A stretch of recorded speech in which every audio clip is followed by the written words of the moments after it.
On est aujourd'hui le lundi 5 mars, on est le 11 Adar et le cours est pour la guérison totale de Meir Haddad ainsi que pour l'élévation de l'âme de Yosef ben Lola Tebeka ainsi que pour l'élévation de l'âme de Shimon Elbaz ben Simi Abu Daram. Comme vous avez remarqué, on s'efforce depuis la semaine dernière, depuis que l'on a commencé cette série de cours sur Purim, qui sont d'ailleurs beaucoup plus des cours d'actualité, d'histoire, et plus encore que des cours sur Purim uniquement.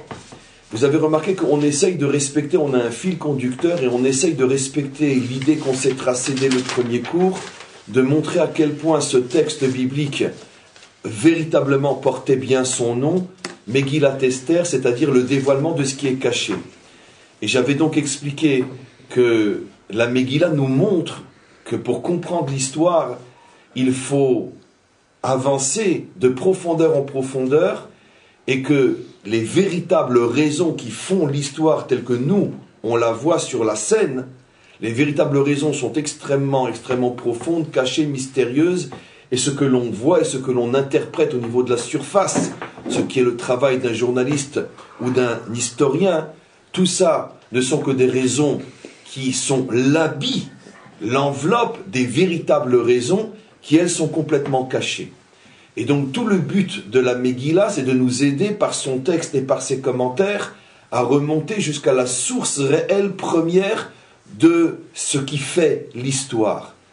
Et on avait expliqué que c'est la raison profonde pour laquelle cette fête sera le symbole de toutes les fêtes de la délivrance, parce que rien n'est plus grand, rien n'est plus extraordinaire pour un homme de déchiffrer, de décrypter véritablement la source de toute l'existence et de toute l'histoire.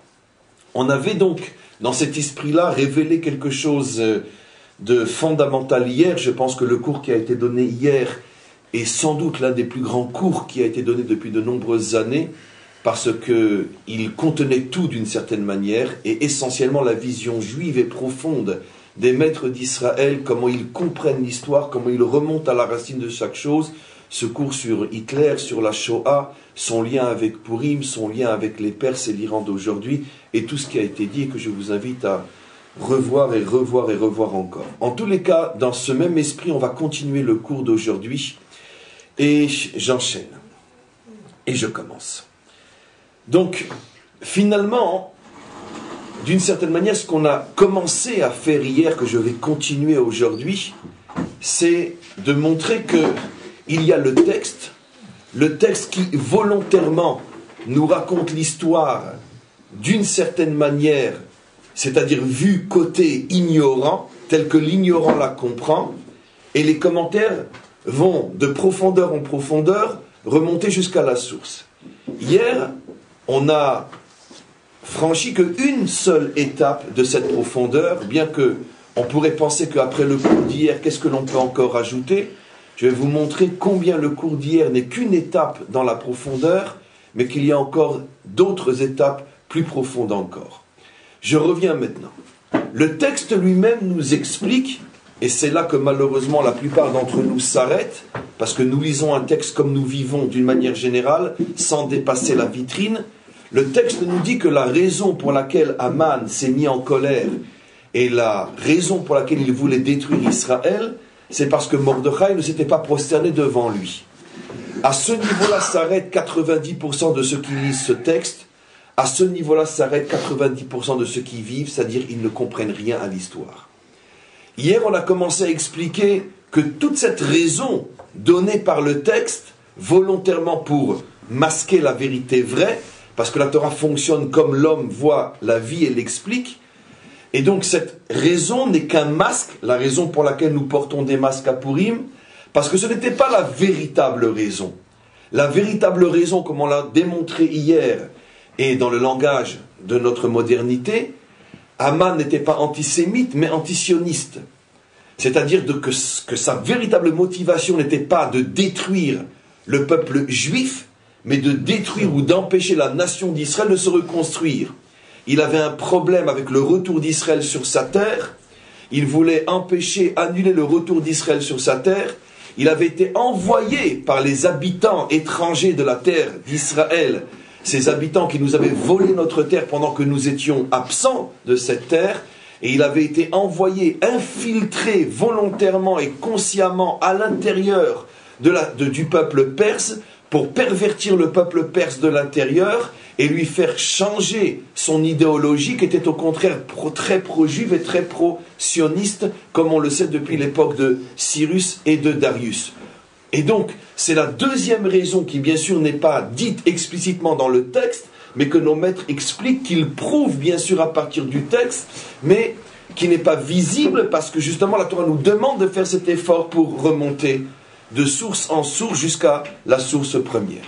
Donc, on a déjà dépassé, d'une certaine manière, la vitrine de l'histoire pour rentrer plus profondément. Ce texte nous apprend que l'antisémitisme n'existe pas véritablement. Le véritable danger n'est pas l'antisémitisme, mais l'antisionisme. Et c'est la raison pour laquelle quand quelqu'un vous dit aujourd'hui « mais moi je ne suis pas antisémite, je suis antisioniste », c'est la pire des choses qu'il pouvait dire, il aurait mieux fait de se taire. Et donc, on va continuer maintenant. On va voir d'autres raisons qui vont venir, et je vais, pour vous permettre de le comprendre, vous rappeler un dialogue qu'il va y avoir entre Mordechai et Esther. Lorsque Mordechai apprend tout ce qui est en train de se passer, on verra comment il l'a appris. Il se fait connaître, il vient avec ses habits de deuil, avec ses habits déchirés, il compare, il passe devant la fenêtre de Esther, Esther la voit, mais qu'est-ce qui t'arrive, qu'est-ce qui se passe? Elle, bien sûr, n'est au courant de rien. Et voilà donc que par l'intermédiaire d'un messager entre elle et lui, il va y avoir tout un échange, tout un discours. Très très globalement, Mordechai dit à Esther à ce moment-là, je ne t'imagine pas que toi tu vas pouvoir t'en sortir sous prétexte que tu es maintenant la reine de ce tyran. Sache que si tu en es arrivé jusque-là, si la providence t'a amené jusqu'à la malchoute, ce n'est pas par hasard, ce n'est pas pour rien, tu as ton rôle à jouer, tu ne vas pas maintenant nous tourner le dos, il faut absolument que tu agisses. Elle lui répond, mais enfin tu sais très bien que Haman a imposé des décrets complètement fous, au point que même moi, la propre épouse, si je viens voir le roi sans être annoncé, c'est-à-dire sans avoir reçu une permission écrite et signée de Haman lui-même, je risque ma vie. Et Mordechai insiste et il lui dit, tu n'es pas là-bas pour rien, tu es là-bas pour le peuple juif, même si tu mets ta vie en péril, tente le danger, tente le risque, et Bezrat Hashem, tout se passera bien, vas-y. Et on connaît la fin de l'histoire, ça s'est pas trop mal passé finalement. Et elle aussi lui répond certaines choses, etc. Ils ont donc tout un échange. Maintenant, regardez comment nos maîtres, bien sûr avec des preuves à l'appui dans le texte, mais je ne veux pas alourdir mon cours, donc faites-leur à nos maîtres confiance. On a déjà prouvé suffisamment de fois que chacun des commentaires des maîtres d'Israël était enraciné d'une manière extrêmement profonde dans le texte lui-même. Mais arrivons tout de suite à l'enseignement qu'ils nous dévoilent. Ils dévoilent quelque chose d'époustouflant. Ils nous disent qu'au-delà de ce discours visible dans la vitrine du texte, se cache quelque chose d'extraordinaire. Mordechai dit à Esther, tu sais très bien que tu es la petite fille, c'est-à-dire l'aïeule à 3, 4, 5 générations, peu importe, de Shaoul. Effectivement, on apprend de là qu'elle était de famille enseignement royal. Elle était donc l'arrière ou arrière petite fille de Shaoul. Et Mordechai dit à Esther, sache que, en vérité, si la providence t'a mis à cet endroit-là, c'est pour réparer la faute de ton père, de ton aïeul Shaoul, parce que c'est à cause de lui qu'on en est arrivé là. Qu'est-ce que signifie c'est à cause de lui qu'on en est arrivé là? On l'a déjà expliqué de nombreuses fois dans les précédents cours.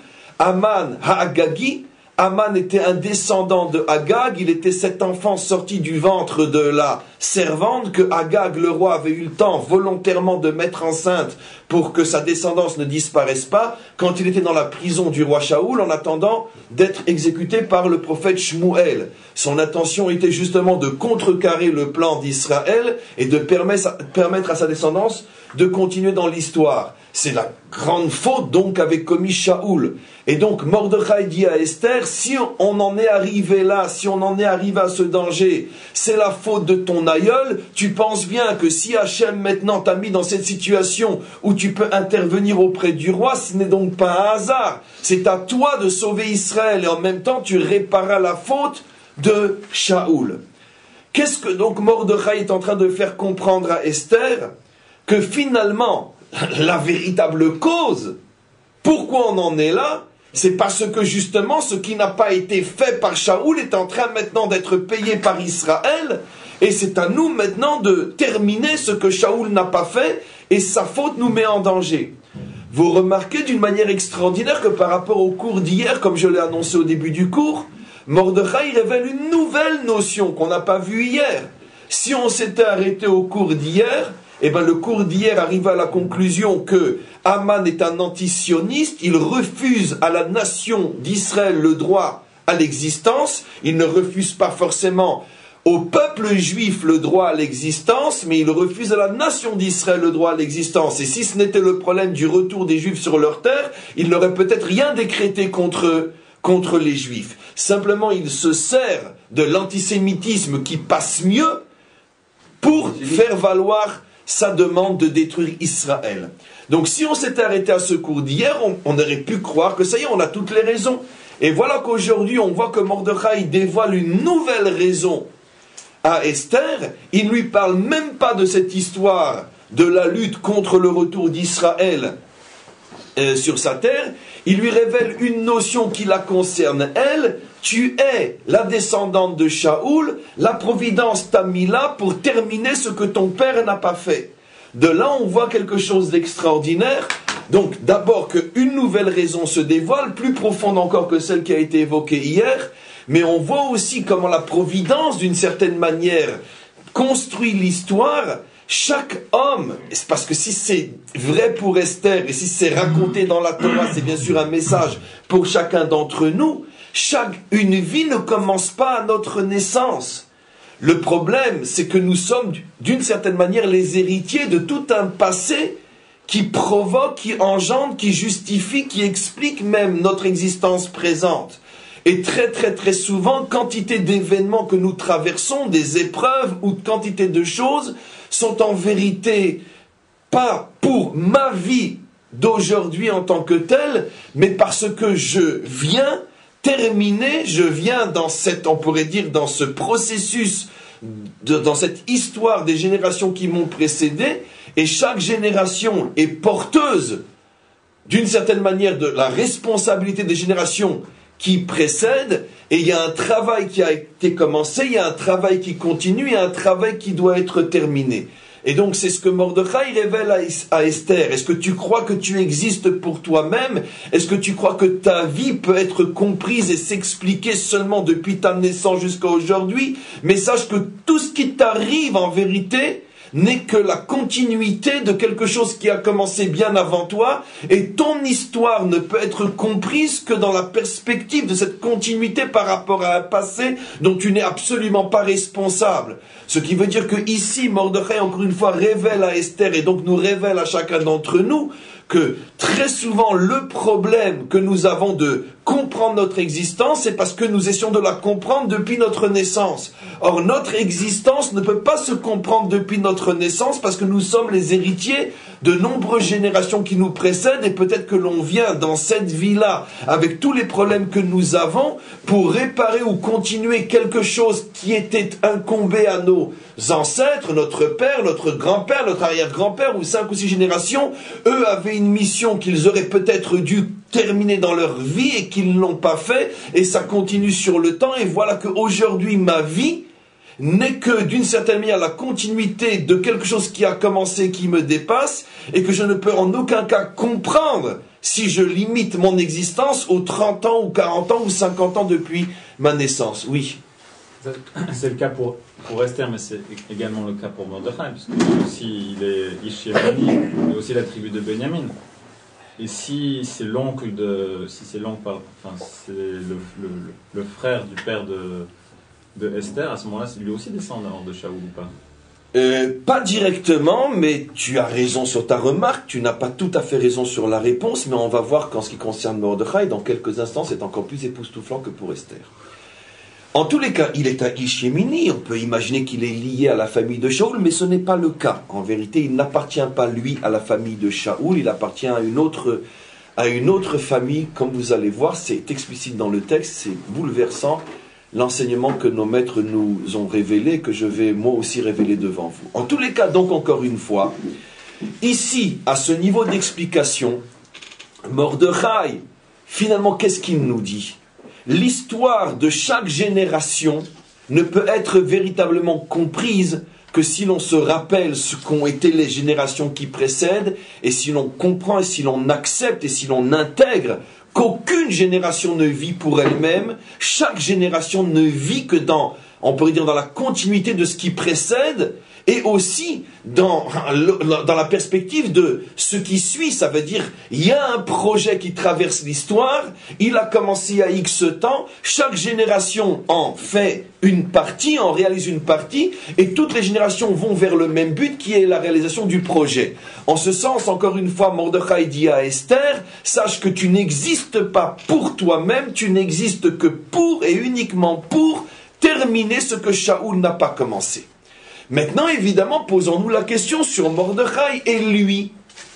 Qu'est-ce qu'il a à faire? Si c'est vrai pour Esther, c'est forcément vrai pour lui aussi. Alors on a effectivement commencé à expliquer hier qu'il est un descendant de Benyamin. Benyamin, c'est le symbole de celui qui ne se prosterne pas devant l'oppresseur, etc., etc. Mais ça ne suffit pas. Y a-t-il encore quelque chose de plus profond? Écoutez ce que nos maîtres révèlent sur les noms des aïeux de Mordechai. Mordechai s'appelle Mordechai Ben, et un fils, et un des aïeux de Mordechai, c'est Shimei. Shimei de la tribu de Benyamin. Et nos maîtres nous transmettent la chose suivante. Mais de quel Shimei on parle? Shimei Ben Gera, le fameux chef du Sanhédrin, le fameux Av Beddin, qui à l'époque du roi David, tenez-vous bien, c'est incroyable, au moment où Avshalom, le fils de David, se révolte contre son père et arrive à soulever Israël contre son père, et que son père David est obligé de s'enfuir de Jérusalem, avec une poignée d'hommes qui le suit encore, à ce moment-là se dresse sur son chemin, sans armes, sans rien, le grand, le très grand, l'immense, le redoutable dans le bon sens du terme, redoutable par son charisme, redoutable par sa Torah, redoutable par son nom, redoutable par ses fonctions, le grand chef de toute la justice d'Israël à ce moment-là, ce qu'on appelle le chef du Sanhédrin. Un homme redoutable, vous imaginez la puissance thoraïque d'un homme pareil. Il se dresse devant David et il le traite. D'abord, il lui fait comprendre, sache que tout ce qui t'arrive, c'est bien fait. Et pourquoi? Et il lui dresse la liste de toutes les bonnes raisons qu'il a maintenant de souffrir et d'être éjecté comme un chien par son propre fils, et qu'il disparaisse, on ne veut plus le voir. Tu es un assassin. On n'a pas oublié la mort de l'ex-mari de Bathsheba, donc espèce de Rotsear, espèce d'assassin.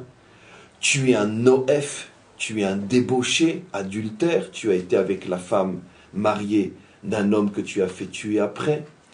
Tu es un comploteur, ça veut dire qu'est-ce que tu n'as pas manigancé pour destituer Shaoul de la royauté? N'oublions pas que Shimei est de la même tribu que le roi Shaoul, ce que la tribu de Shaoul n'a jamais pardonné à David, parce que eux se sont laissés convaincre que l'analyse de Shaoul était la bonne. Rappelez-vous tous les cours qu'on étudie en ce moment, où Shaoul était convaincu que tout ça c'était en vérité un complot contre lui, et que la tribu de Yehuda voulait prendre le pouvoir, et qu'il n'y avait rien de bien et rien d'honnête dans tout ce que David faisait. C'est comme ça qu'il a justifié sa haine contre David.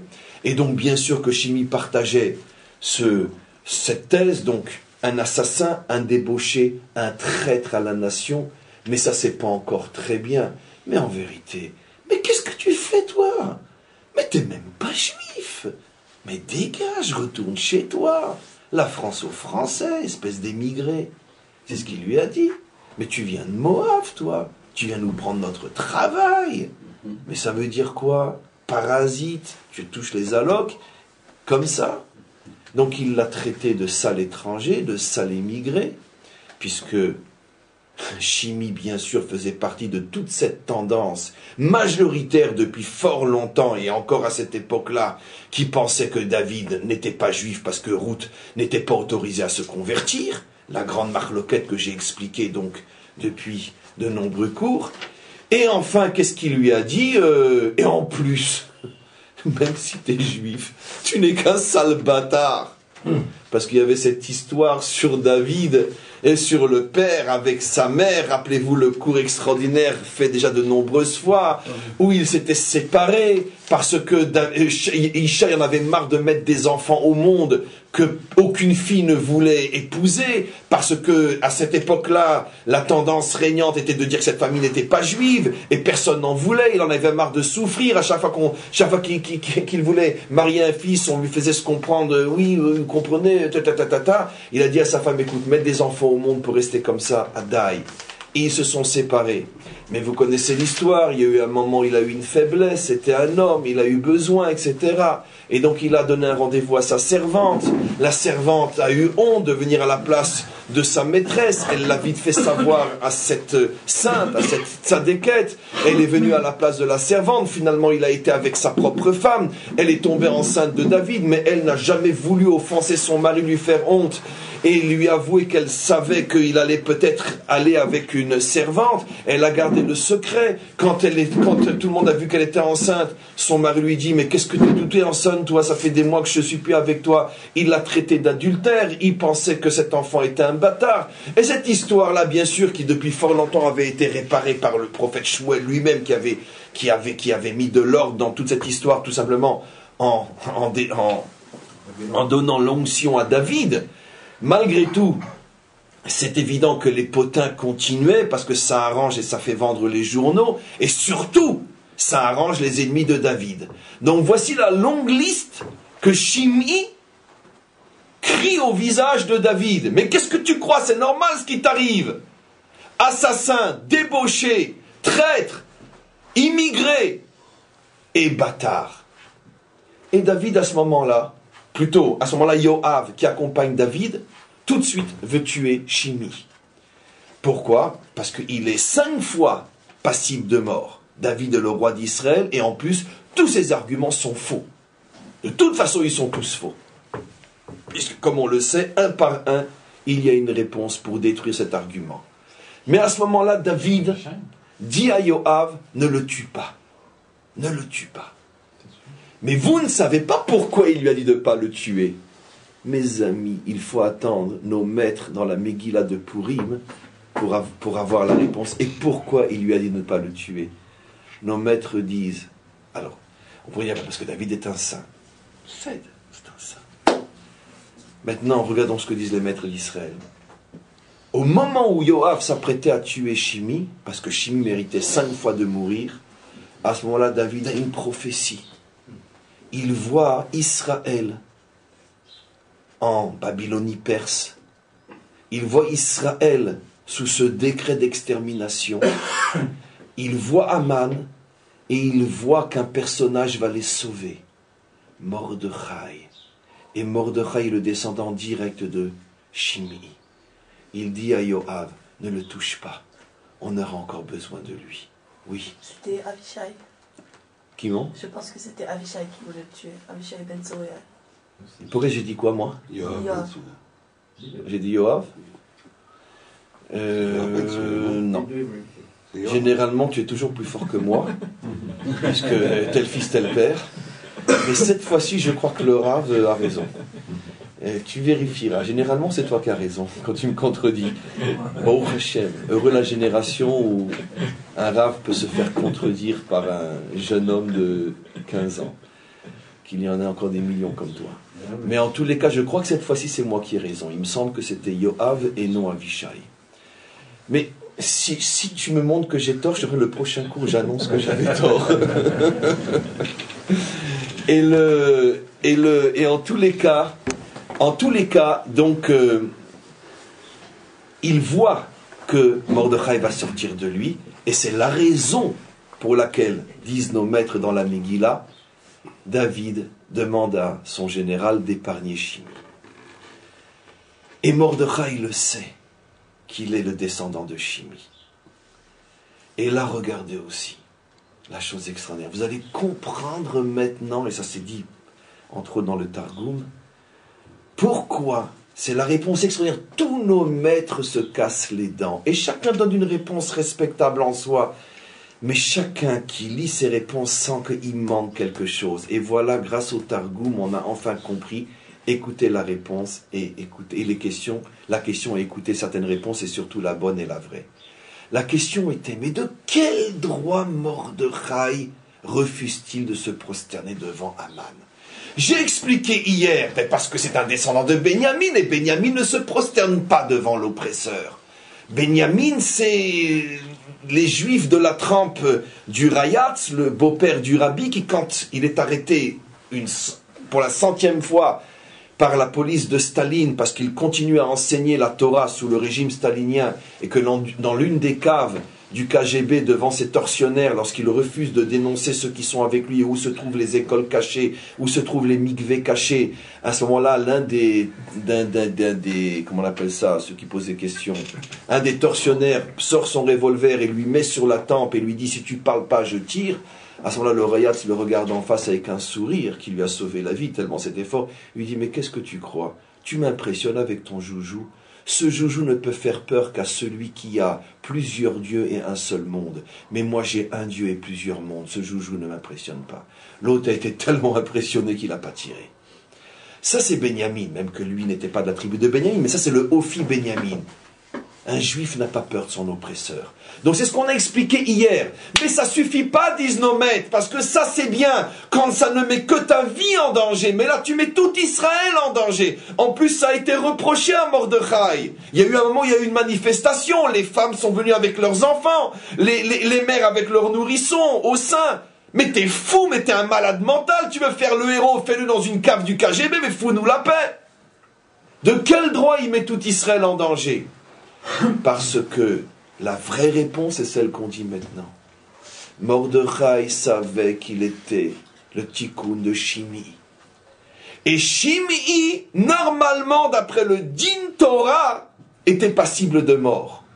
Shimi était 5 fois passible de mort pour les 5 insultes faites à David, qui en plus étaient 5 insultes, qui en soi c'est grave, même si c'est vrai, parce que David est un roi, mais en plus c'est faux. Donc il méritait 50 fois la mort. Mais ce digne de mort, c'est pas parce que David y a renoncé que la Torah a changé. Shimi était passible de mort. Et qu'est-ce qui s'est passé? À ce moment-là, il est revenu, ou plutôt son descendant, Mordechai est revenu dans une situation où il comprend que maintenant il est le tikkun de Shimi, et il se met dans une situation de danger de mort, ainsi que tout Israël, et je vais expliquer pourquoi, parce qu'il sait que seulement comme ça il y aura la réparation de ce qui a été fait et des conséquences de ce qui ont été fait quelques siècles auparavant, conséquences que je n'ai pas encore expliquées dans quelques instants seulement. Ce qui veut dire que Mordechai, ce qu'il demande à Esther, il le vit lui-même. Toi et moi, nous ne sommes que la continuité de quelque chose qui a raté, qui a été mal fait, et c'est la raison pour laquelle toi et moi revenons pour réparer un mal qui a été fait ou un bien qui n'a pas été fait en son temps.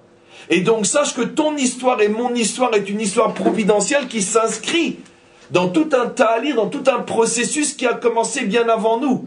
Et c'est la raison pour laquelle je me retrouve là où je me retrouve et tu te retrouves là où tu te retrouves.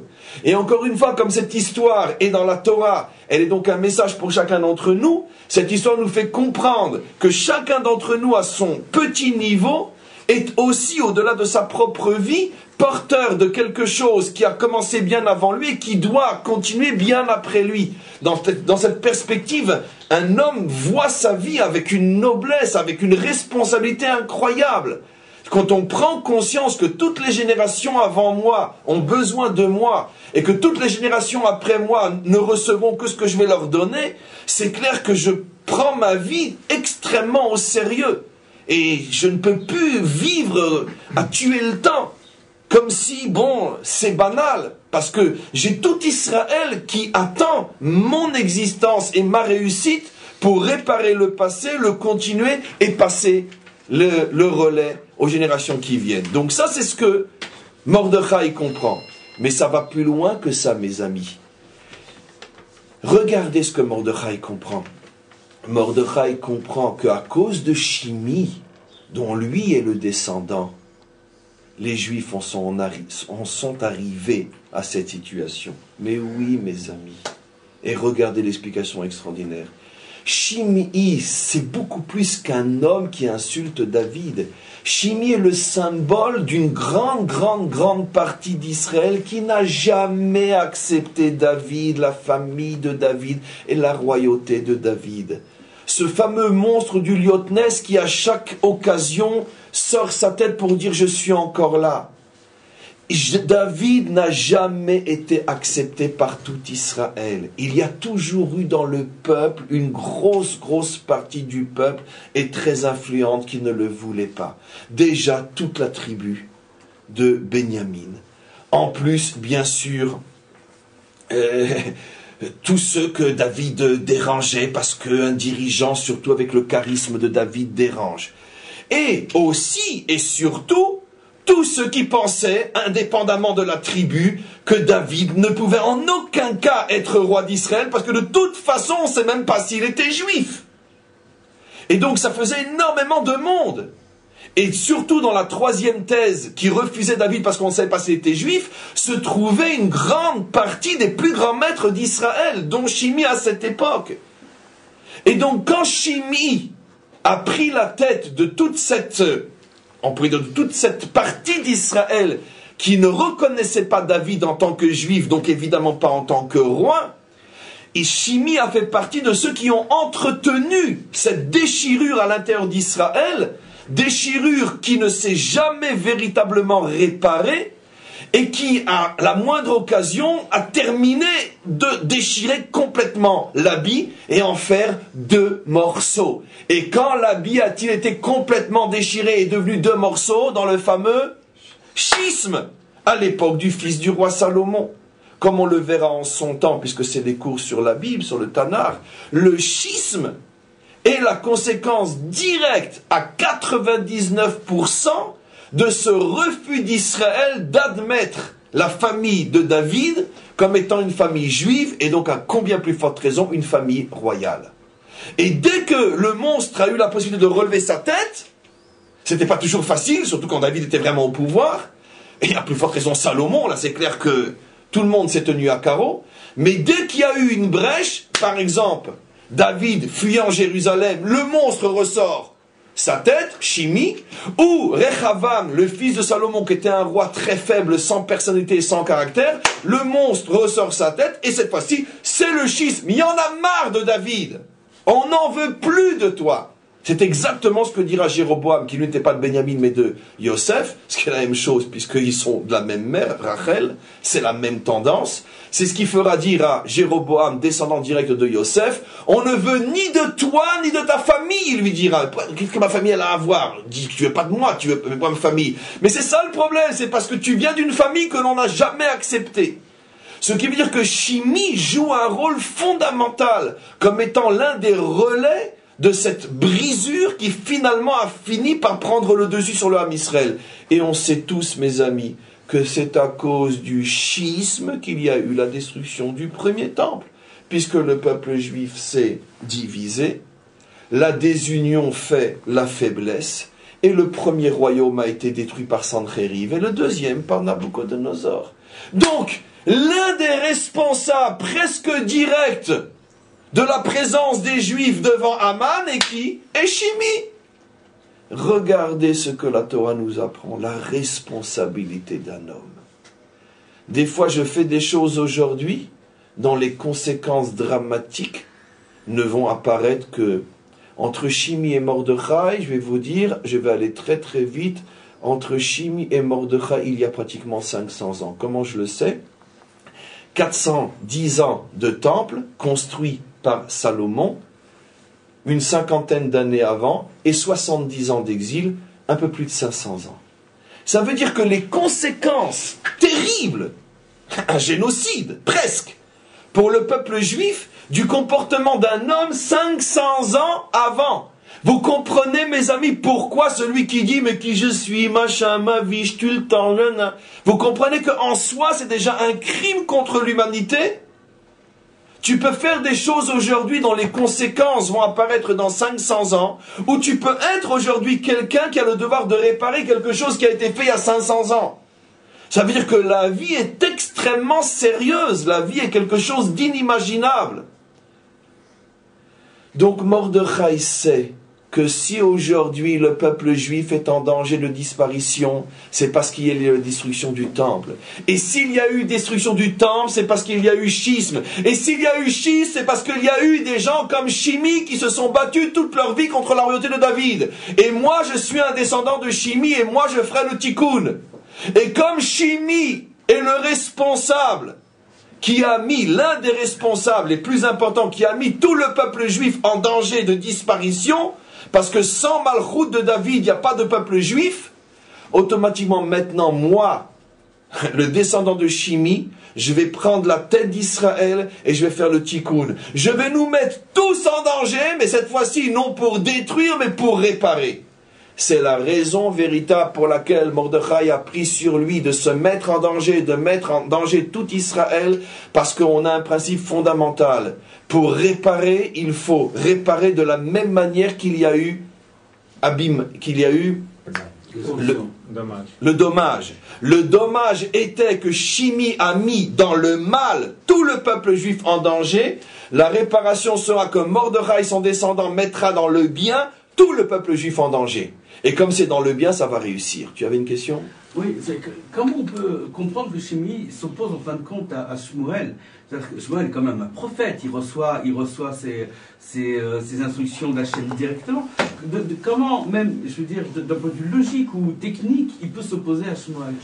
Tu veux que je te fasse rire? Je veux dire. Oui, Heureusement que notre peuple refuse les prophètes. Parce que la pire des calamités, la pire des choses qui puissent exister sur terre, c'est un peuple, des hommes, qui donnent trop de crédit à l'homme, des fois jusqu'à en faire un Dieu. Heureusement que nous avons ce défaut, des fois, de ne pas croire même nos prophètes. C'est ce qui nous a permis de traverser l'histoire. On est resté humain. J'aurais pu te répondre de différentes manières, mais c'est celle qui me parle le plus. Ce défaut que toutes les nations voient en nous, même leurs prophètes, ils ne les écoutent pas. Tu comprends? Mais c'est la racine de notre survie. Nous avons traversé et nous traverserons l'histoire parce que nous ne donnons du crédit véritablement qu'à une seule et unique source indiscutable, le Créateur et dirigeant du monde. En dehors de lui, tous sont suspects.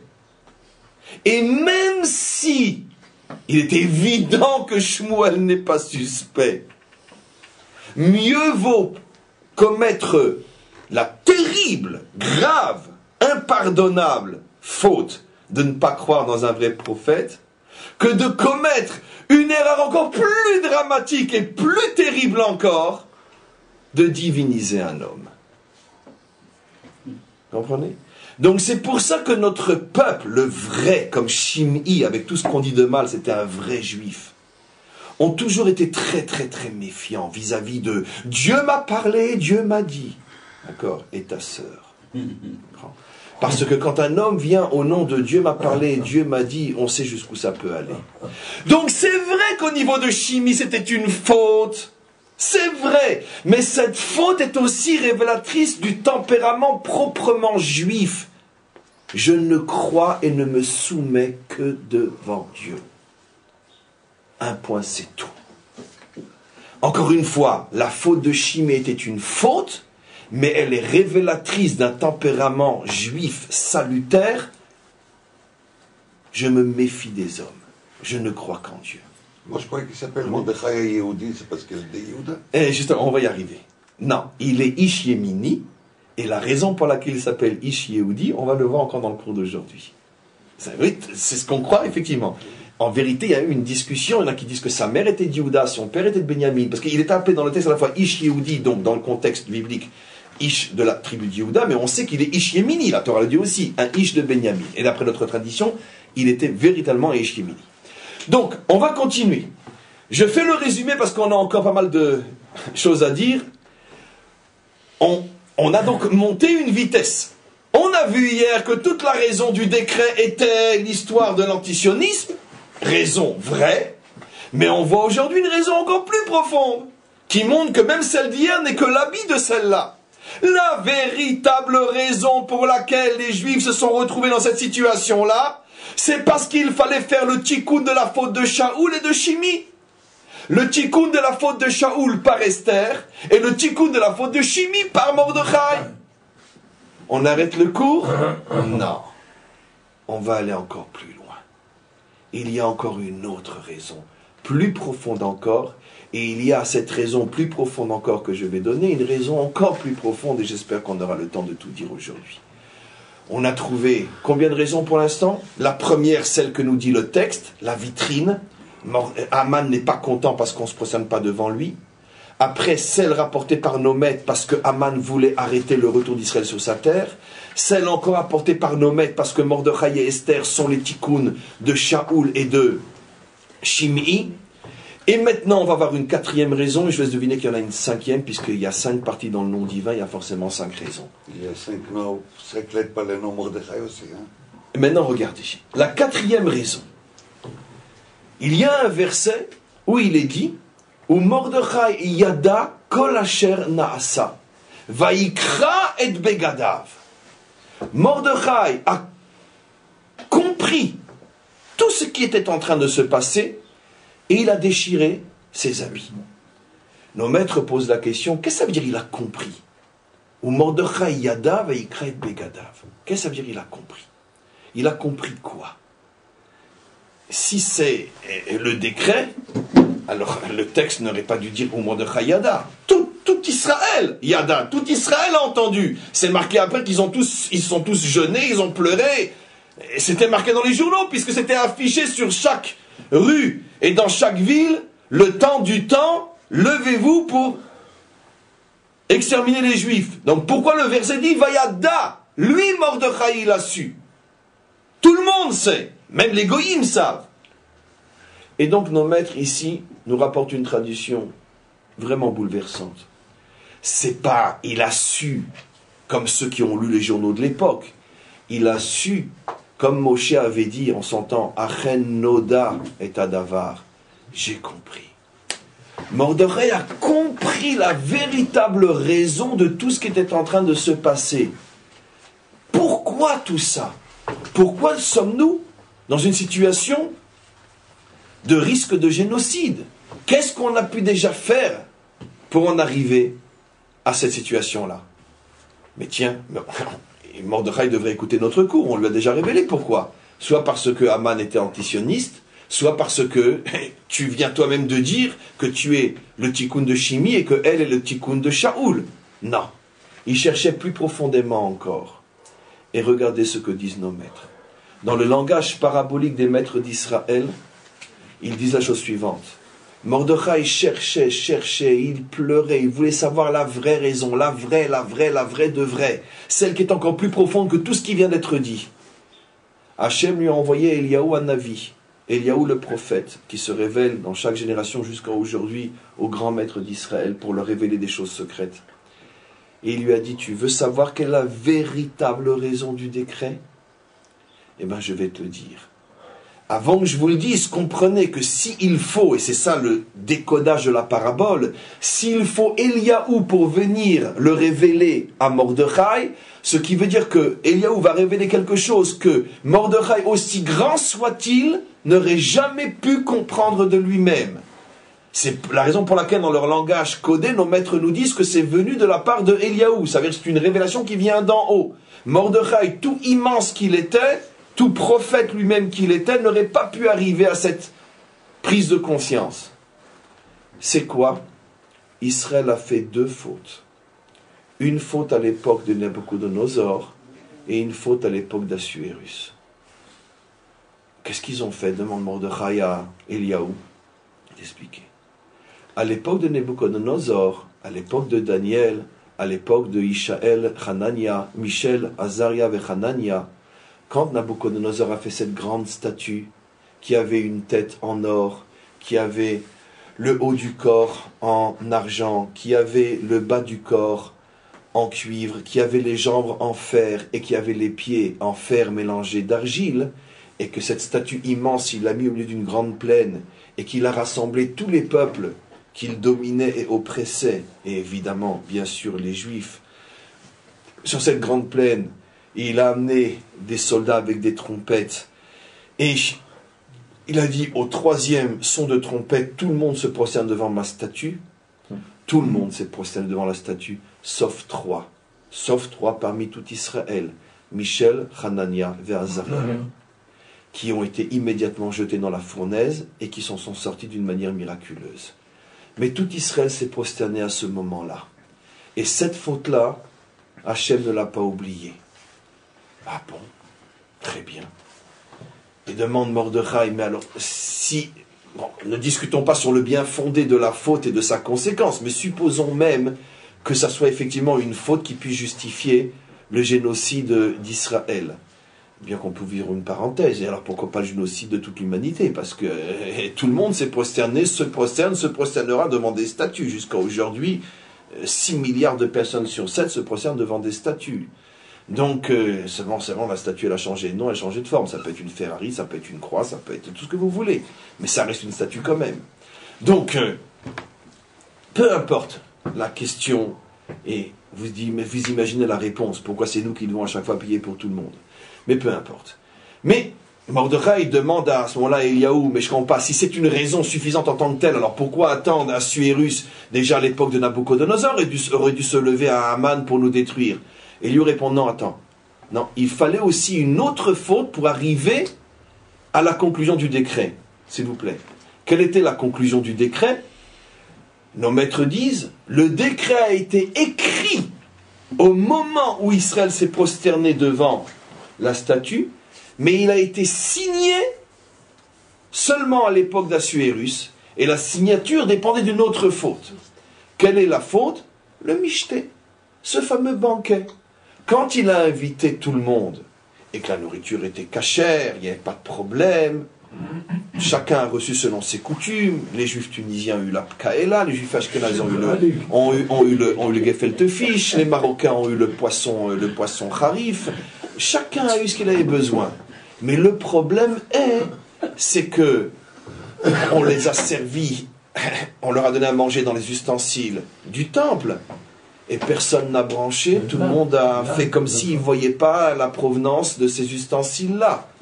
Et ça, c'est la deuxième raison qui fait que maintenant, le décret a été signé, écrit quand ils se sont prosternés, signé lorsqu'ils ont mangé dans les ustensiles du temple, et maintenant, il y a le décret.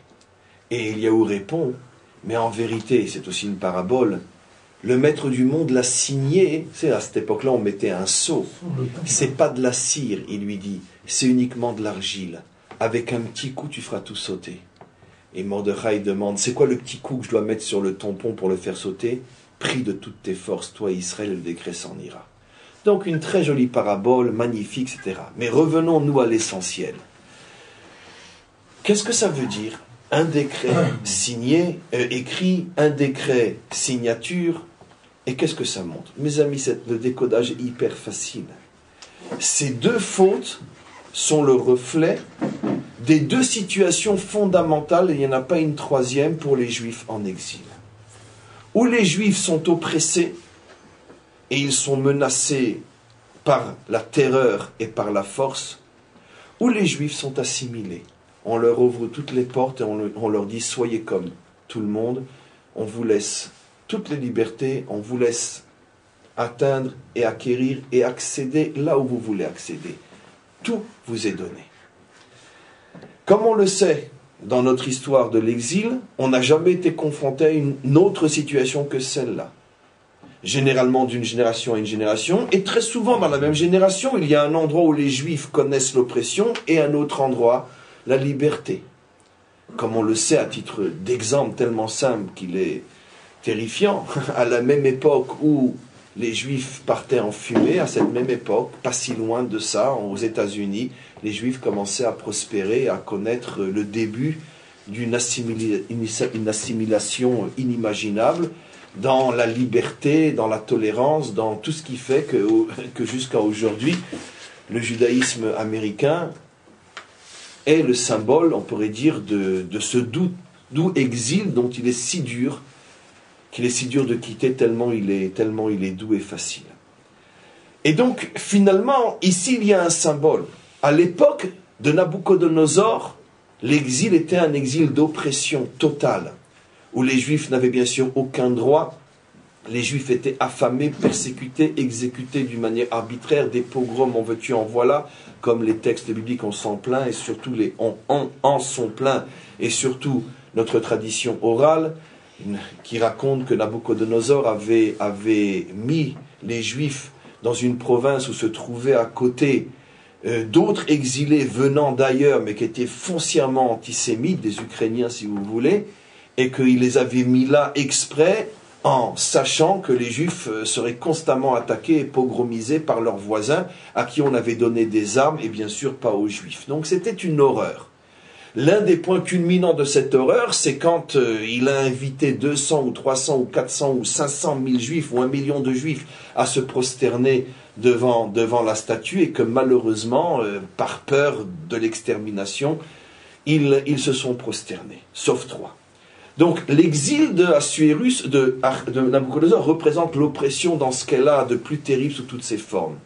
À l'extrême opposé, Assuérus, qui au début de son règne était un roi véritablement ouvert, tolérant, et qui voulait véritablement laisser à ses 127 provinces toute la liberté de culte, d'expression politique. Simple chose, vous ne vous révoltez pas contre moi, comme on l'avait expliqué dans les premiers cours.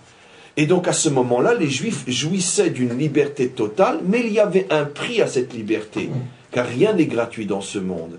Renoncez à votre identité en tant que nation, je ne vous accepte qu'en tant que peuple, ça avait commencé déjà ce système-là bien avant Aman, et comment vous allez me montrer que vous renoncez à votre nation si vous avez le courage de manger dans les ustensiles du temple, symbole de la nation indépendante d'Israël. Ils ont accepté, ce qui veut dire qu'à ce moment-là, ils sont devenus Perses de confession israélite. Donc, l'assimilation totale. À ce moment-là, le décret est signé. Ça veut dire que finalement, Israël s'est retrouvé dans cette situation de presque génocide lorsqu'il a été testé, et malheureusement qu'il a fauté. Dans ces deux situations, comment les Juifs réagissent face à l'oppression, comment ils réagissent face à l'assimilation.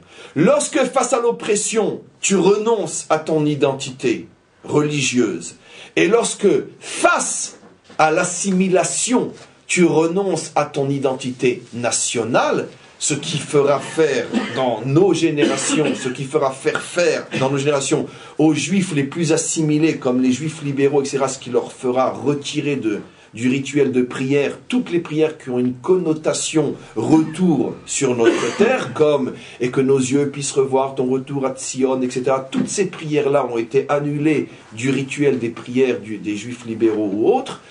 Mais peu importe, sans en arriver là, on sait très bien qu'un Juif assimilé, je veux dire, il est très très très heureux lorsqu'il peut dire l'an prochain à Jérusalem, et surtout qu'il peut le dire chaque année jusqu'à sa mort. L'an prochain à Jérusalem, ça veut dire jamais.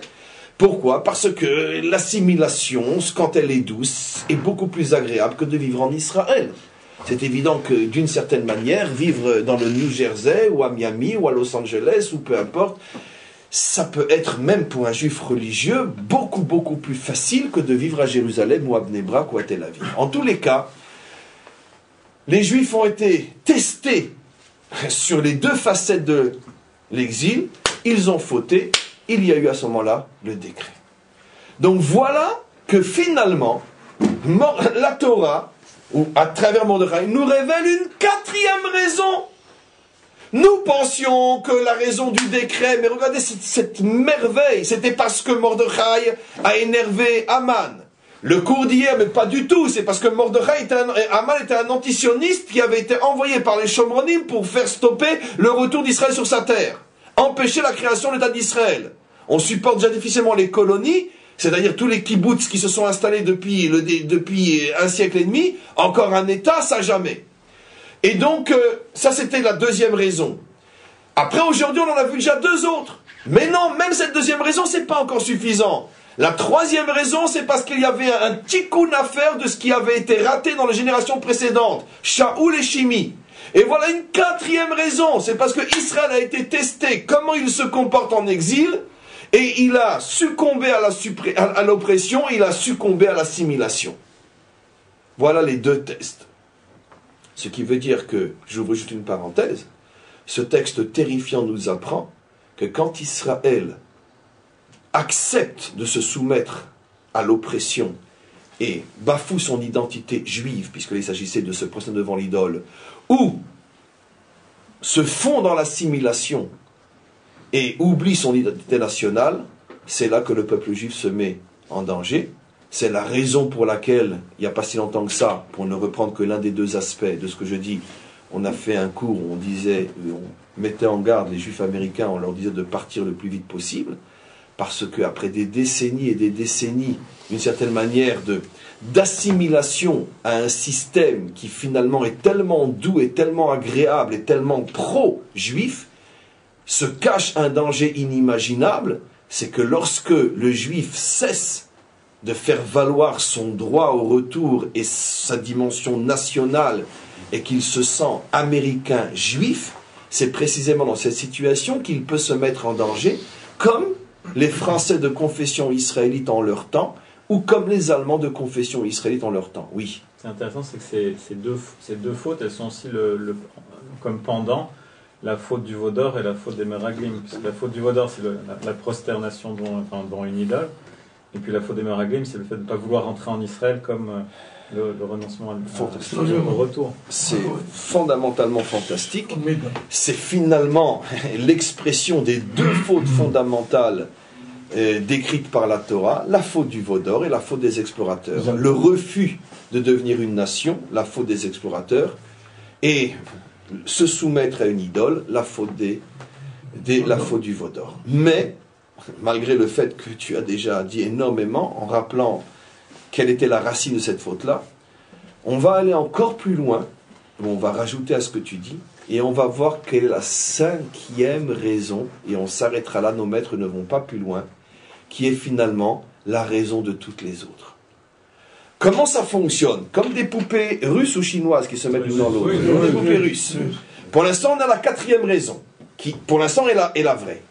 La vraie raison de ce risque de génocide, accepter de se soumettre à l'oppression religieuse ou fondre dans l'assimilation. Cette raison s'habille dans la troisième qui est le tikkun de Shaoul et Shimi, qui s'habille elle-même dans la deuxième raison, l'antisionisme de Haman, qui s'habille dans la quatrième raison qui est la provocation de Mordechai de ne pas se prosterner. Mais en vérité, ces quatre raisons ne sont elles-mêmes que quatre réceptacles à la seule et véritable raison qui est l'âme des quatre autres. Et tenez-vous bien. Regardez la puissance des maîtres d'Israël. Ils nous font remarquer qu'au moment où Mordechai prend conscience que la véritable raison, pour l'instant la quatrième, c'est l'oppression et l'assimilation mal gérée, à ce moment-là, Vaïkra Simnotav, il déchire ses habits. Tiens, pourquoi déchire-t-il ses habits? Qu'est-ce que ça apporte? On parle d'un personnage immense, dont chaque geste et fait est significatif et porteur de messages qui traversent l'histoire et plus encore. Pourquoi déchire-t-il ses habits? Et nos maîtres nous font remarquer que dans la Torah, il y a eu un autre moment où quelqu'un a déchiré ses habits. En tout premier lieu, non, lui, on lui a déchiré ses habits. Mais quelqu'un qui volontairement a déchiré ses habits, c'était Yaakov quand il a appris la vente de Yosef. Oh, c'est bouleversant. Vous frissonnez? Vous avez raison, il ne faut pas avoir honte. Regardez la puissance des maîtres d'Israël. Regardez la puissance. Comment qu'on peut encore tenir face à la Torah? C'est pas possible. C'est pas possible. Je vais faire la parenthèse, je ferme l'émotion. Yaakov déchire ses habits au moment de la vente de Yosef, mais il n'est pas le seul. Après, ça va être repris par aussi les frères de Yosef, qui déchirent aussi leurs habits devant Yosef, lorsque Yosef les menace de prendre en captivité Benyamin, comme par hasard. Benyamin, Mordechai, c'est le même. Tiens. Et nos maîtres disent, en particulier dans le Targum, à plusieurs reprises, que la véritable raison, la plus mystérieuse, alors là, si déjà pour la 4e, Mordechai avait besoin d'Eliyahu Hanavi pour la lui révéler, la 5e, il n'y a que Dieu elle-même qui peut la révéler. Nos maîtres n'ont pu l'apprendre et nous la révéler que parce qu'ils ont eu un dévoilement divin, c'est pas possible. Mais comment on peut faire le kécher, le lien entre toute l'histoire de Purim est liée à la vente de Yosef, dit clairement le Targum Yonatan, ainsi que l'autre appelé le Targum Sheni, qu'on appelle le Targum de Yerushalayim. C'est lié à la vente de Yosef. Ma kécher. La vente de Yosef, cette goutte qui s'infiltre et des décennies, des siècles après fait que les murailles tombent. La vente de Yosef. Et on revient toujours à la vente de Yosef. Mais qu'est-ce qu'elle fout là, la vente de Yosef? Ma kécher. Et nos maîtres expliquent. Mais alors là, vous allez tomber par terre. Parce que la vente de Yosef, elle a fait tomber, puisqu'elle a mis en conflit raté. Donc, elle a fait tomber les deux personnages qui incarnent la réponse à résister à l'oppression et résister à l'assimilation. Yosef et Yehuda. Mes amis, qu'incarne Yosef si ce n'est le juif qui a toutes les possibilités de s'assimiler et qui reste Yosef, Hatzadik? Qu'est-ce qu'est venu montrer Yosef? Ne me racontez pas à moi que quand on vit au milieu des nations et que toutes les portes sont ouvertes, on ne va pas quand même rester avec son identité juive, parce que comment tu veux progresser et monter tous les échelons de la société? Moi, je suis devenu vice-roi d'Égypte, et quand Pharaon m'a demandé qui tu es, j'ai dit je suis juif, ivri. Et tout de suite, je lui ai dit, tu sais, moi, je mange kasher, je fais Shabbat, je m'habille d'une certaine manière, et je prie 3 fois par jour, et plusieurs fois par jour, j'arrête tout parce que je dois étudier la Torah. T'acceptes, tu peux. Tu veux pas, remets-moi au cachot. Maintenant, c'est pas seulement l'assimilation pour accéder à des postes importants. C'est aussi des fois pour pouvoir jouir de la vie. Nos maîtres, dans leur langage extrêmement pudique, font allusion à ce que je vais dire. Yosef était tellement beau que quand il passait dans la rue, toutes les filles égyptiennes se montaient sur les murailles pour le voir et le contempler. Vous imaginez le nombre de roses qu'il a dû recevoir et d'incitation à l'exemple de Poutifar. Non, je suis juif, moi. Ça ne m'intéresse pas, ça. C'est pas pour moi. Donc moi, j'ai été tenté par toutes les tentations du juif en exil. Quand l'exil est doux, accueillant et facile. Les plaisirs, le pouvoir, la richesse. Et je suis resté Yosef Hatzadik. Donc ne me racontez pas d'histoire à moi. Et je veux que mes ossements soient rapportés en Israël aussi. Et je veux que mes ossements soient rapportés en Israël. Si je l'avais oublié ça, mais heureusement que tu es là, toi et ton fils. Et mes ossements seront enterrés en Israël. Moi, le symbole de l'Égypte, j'appartiens pas à l'Égypte. Je veux être enterré dans mon pays, sur ma terre. Je ne suis pas égyptien de confession israélite. Je suis juif israélien. Maintenant quoi? Quand je suis en exil, non seulement je respecte, j'aime, je sers d'une manière loyale le pays qui m'accueille. Parce que plus loyal qu'un juif en exil, on ne peut pas faire. L'Europe commence seulement à comprendre aujourd'hui ce qu'elle a perdu en massacrant ses juifs pendant des millénaires et ce qu'elle reçoit à la place aujourd'hui. Elle commence à le comprendre. vous aviez des immigrés qui ne demandaient qu'à vous aimer, qu'à vous servir, qu'à participer à votre progrès. Vous les avez gazés, transformés en savon, mais regardez ce que vous avez reçu à la place. Et attendez-vous un jour à voir quel genre de drapeau va flotter sur la tour Eiffel. Mais Yosef a montré que ce n'est pas une contradiction. Moi, je suis juif israélien. Mais tant que je suis en Égypte, je donne ma vie pour ce pays. Parce que moi, je suis reconnaissant. Et je sais servir ceux qui m'ont fait du bien et qui me font du bien. Je suis loyal avec ceux qui me donnent à toi. Mais en tous les cas, Yosef a prouvé que l'excuse de « je peux pas être un juif américain et vivre en marge de... » c'est pas possible. Bien qu'aujourd'hui, grâce à Dieu, beaucoup de juifs américains suivent à ce niveau-là, je dis sur les plans religieux, suivent le chemin de Yosef. Et par contre, heureusement que tu as rajouté ce que tu as rajouté, pas sur le plan de la symbolique par rapport à ce que signifie « je vais être enterré en Israël », ça veut dire « ma nation, c'est pas l'Égypte, ma nation, c'est Israël ». Mais en tous les cas, peu importe. Lui était la force qui devait nous permettre d'être en exil sans manger à la table d'Assuérus. Mais comme on l'a vendu, on a perdu cette force, et c'est pour ça qu'on a mangé à la table d'Assuérus. Et Yehuda, qu'est-ce que c'est? Réponse à votre question. Comment se fait-il que Mordechai est appelé Ish Yehudi, un homme de Yehuda, alors qu'il était Ish Yemini, un homme de Benyamin? Nos maîtres disent pourquoi. Kol hakofer be'avoda zara nikra Yehudi. Tout celui qui ne se prosterne pas devant une idole s'appelle Yehudi, parce que dans le mot Yehudi, il y a les 4 lettres du nom divin.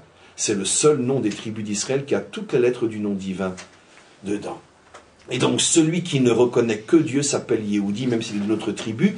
Ici, Yehudi ne signifie pas de la tribu d'eux, mais signifie, il est au niveau du monothéiste absolu qui est prêt à mourir plutôt que de se prosterner devant une idole.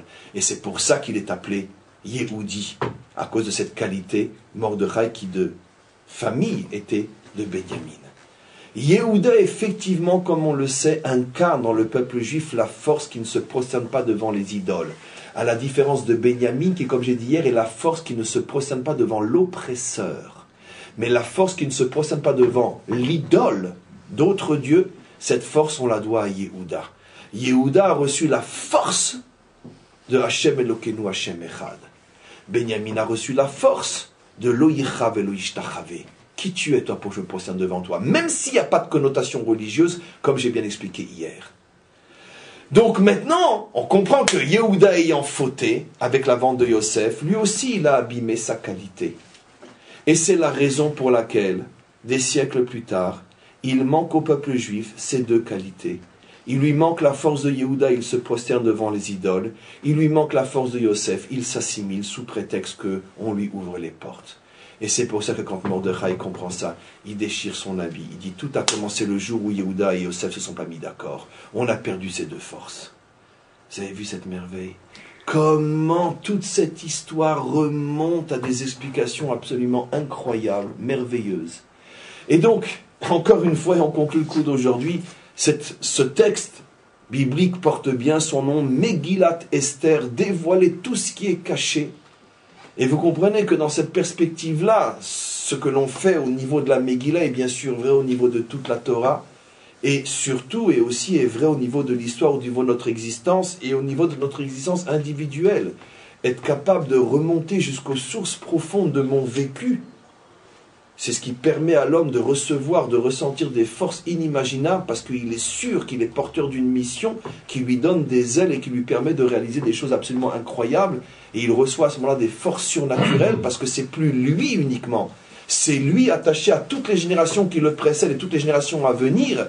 Et c'est porté de ces forces qu'il arrive à devenir lui-même un surhomme, comme Mordechai l'a été, et comme Esther l'a été à ce moment-là, de faire des choses absolument incroyables. Comme on verra demain, on continue ce cours demain, bien que je ne sais pas ce que je vais pouvoir ajouter demain, parce qu'après un cours pareil, je vous garantis que si j'arrive à faire un cours demain, vous aurez une fois de plus la preuve que ce n'est pas humain, parce que c'est impossible. Qu'est-ce qu'on peut encore dire qui n'a pas été dit déjà? Mais en tous les cas, Bezrat Hashem, on continue ce cours demain. Amen.